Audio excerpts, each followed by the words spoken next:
السلام علیکم حاضرین و سامعین،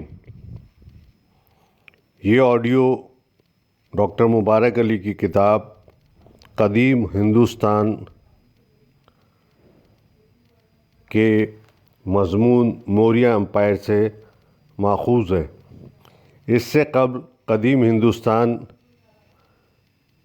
کے موضوع پر ہم 6 عدد آڈیو ریکارڈ کر چکے ہیں۔ برصغیر پاک و ہند کی تاریخ کے متعلق مطالعہ حاصل کر آپ دنیا بھر کی تاریخ سے آگاہی حاصل کرتے ہیں۔ اس لیے ہمارے لیے پاکستان کی تاریخ کے لیے بھی برصغیر کی تاریخ سے آگاہ ہونا نہایت ضروری ہے، اور ساتھ ساتھ ہم دنیا کی تمام تاریخ سے بھی آگاہی حاصل کر لیتے ہیں۔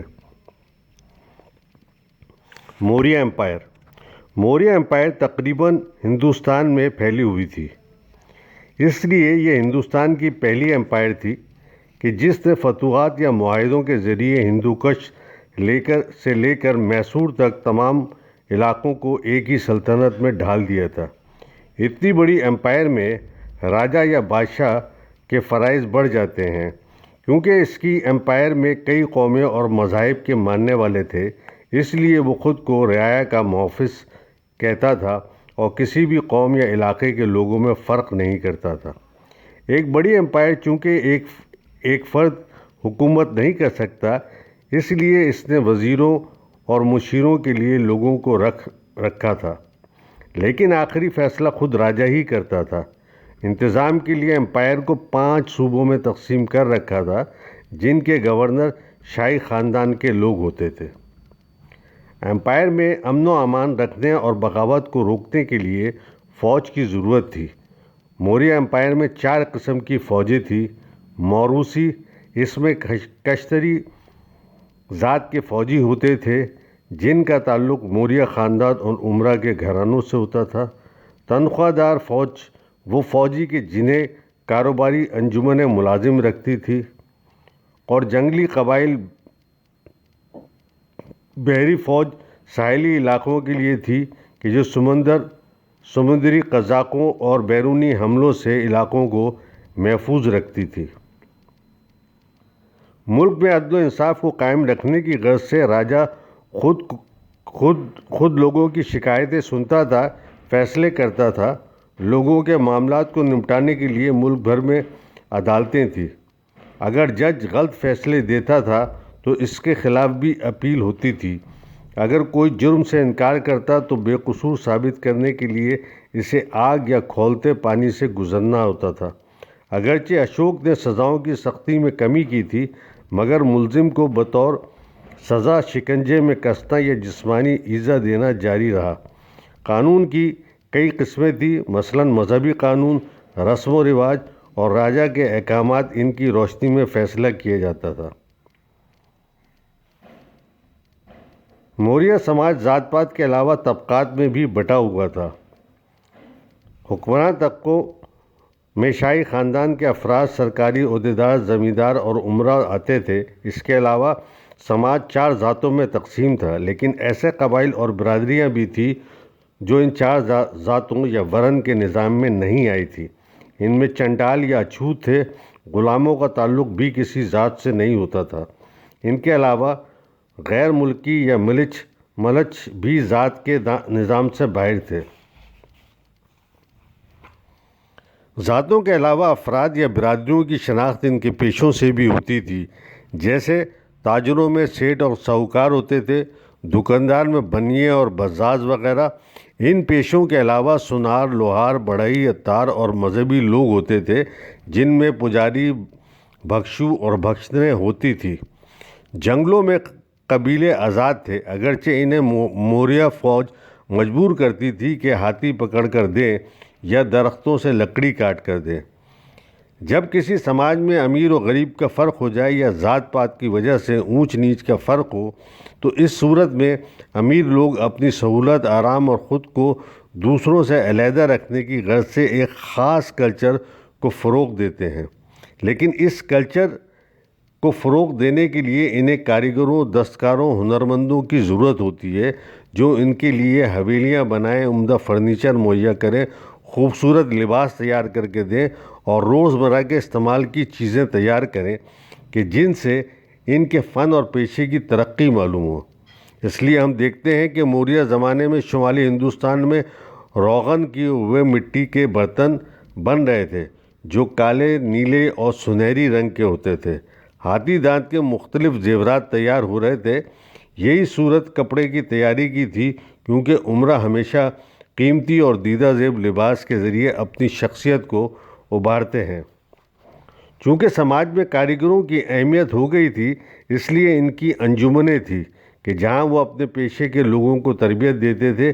یہ انجمنیں سودی کاروبار بھی کرتی تھی اور سود سے حاصل ہونے والی رقم کا ایک حصہ مذہبی کاموں پر خرچ کرتی تھی۔ فن تعمیر میں کاریگروں، ہنرمندوں کی مہارت صاف نظر آتی ہے۔ انہوں نے جو اسٹوپا، خانقاہیں، غار بنائے ہیں وہ فن تعمیر کا بہترین نمونہ ہے۔ اسی طرح ستون کو ایک ہی پتھر سے تراش خراش کے بنایا جاتا، اس کے نچلے حصے میں خوبصورتی کے لیے ایک پھول پتیاں کندہ کی جاتی۔ سرناتھ اوریہ نندن موریہ عہد کے سب سے خوبصورت ستون تھے۔ راجاؤں کے لیے محلات تعمیر کیے گئے ہیں، وہ تو اب ختم ہو گئے، مگر چینی سیاح فاہیان نے ان کے لیے کہا تھا کہ یہ جناتوں کے بنائے ہوئے ہیں۔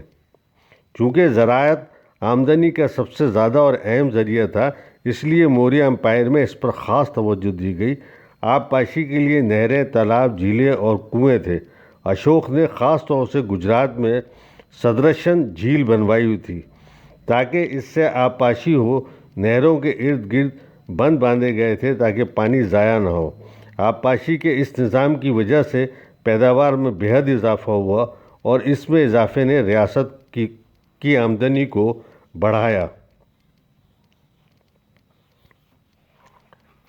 اگرچہ زمین کا مالک ہوتا تھا، مگر کھیتی باڑی کا کام کسان کرتے تھے، جنہیں ان کی محنت کا معاوضہ بہت کم ملا کرتا تھا۔ کسان زمین کو 3 حصوں میں تقسیم کر دیتا تھا، ایک میں کاشت کرتا، دوسری مویشیوں کے لیے تھی اور تیسرے حصے کو جنگل رہنے دیتا تھا۔ گاؤں کی زندگی شہر سے مختلف تھی۔ یہاں کے شب و روز ایک جیسے ہوتے تھے، اس لیے زندگی میں زیادہ سنسنی خیزی نہیں ہوتی تھی۔ گاؤں کی اہم شخصیت مکھیا ہوتا تھا اور یہ گرام بھوچک کہلاتا تھا۔ اس کا عہدہ موروثی ہوا کرتا تھا۔ وہ راجا کے لیے ٹیکس وصول کرتا تھا۔ گاؤں میں لوہار، کمہار، بڑھئی اور جولاہے ہوتے تھے جو گاؤں کے لوگوں کی ضرورت پوری کرتے تھے۔ موریہ امپائر کے دوسرے ملکوں سے بھی تعلقات تھے، جن میں چین اور روم شامل تھے۔ ہندوستان کے جہاز راں مانسون ہواؤں کے سہارے بحر عرب پار کرنا سیکھ گئے تھے۔ ان سمندری راستوں پر تاجر اور عام مسافر بھی سفر کرتے تھے۔ اس وجہ سے ہندوستان کا دوسری تہذیبوں سے رابطہ ہوا اور ان کا ادب ان تک پہنچا اور انہوں نے دوسری تہذیبوں سے سیکھا۔ موریہ خاندان کا زوال۔ اشوک 232 قبل مسیح میں وفات پا گیا۔ اس کے جانشین اس قابل نہیں تھے کہ وہ اتنی بڑی امپائر کو سنبھال سکے۔ اس کا نتیجہ یہ ہوا کہ آہستہ آہستہ موریہ خاندان زوال پذیر ہو کر ختم ہو گیا۔ شاہی خاندان کے زوال میں ایک اہم وجہ شہزادوں میں اقتدار کی جنگ ہوتی ہے۔ جب یہ جنگیں مسلسل ہوں تو امپائر کے ادارے ٹوٹنا شروع ہو جاتے ہیں، امراء مختلف جماعتوں میں بٹ جاتے ہیں، عہدے دار بدعنوانیوں میں ملوث ہو جاتے ہیں، عام لوگ سیاسی انتشار کا شکار ہو جاتے ہیں۔ خانہ جنگیوں کی وجہ سے فوج کمزور ہو جاتی ہے، کیونکہ ان جنگوں میں انہیں آپس میں لڑنا ہوتا ہے، اس لیے ان کے لیے جنگ کرنے کا کوئی جواز نہیں رہتا۔ آہستہ آہستہ ہتھیار، ہاتھی، گھوڑے اور رتھ یہ سب کم ہوتے جاتے ہیں اور فوج اس قابل نہیں رہتی کہ نہ تو وہ اندرونی طور پر امن و امان قائم رکھ سکتی ہے اور نہ ہی حملہ آوروں سے دفاع کر سکتی ہے۔ مرکز میں لڑائی جھگڑوں، سازشوں اور جنگوں کی وجہ سے دور دراز کے علاقوں اور صوبوں پر کنٹرول نہیں رہتا، جس کی وجہ سے مقامی گورنر یا حکام خود مختار ہو جاتے ہیں۔ سب سے بڑھ کر یہ کہ ان حالات میں انتظامیہ اس قدر کمزور ہو جاتی ہے کہ وہ لوگوں سے ٹیکس وصول کرنے میں ناکام ہو جاتی ہے۔ جب ملک کی آمدنی نہ ہو اور خزانہ خالی ہو جائے تو اس صورت میں سیاسی طاقت زوال پذیر ہو کر ختم ہو جاتی ہے۔ یہی کچھ موریہ امپائر کے ساتھ ہوا۔ تاریخ ہمیں سکھاتی ہے کہ تاریخی واقعات سے ہم موجودہ حالات کا تجزیہ کریں اور آنے والے مستقبل پر نظر رکھیں۔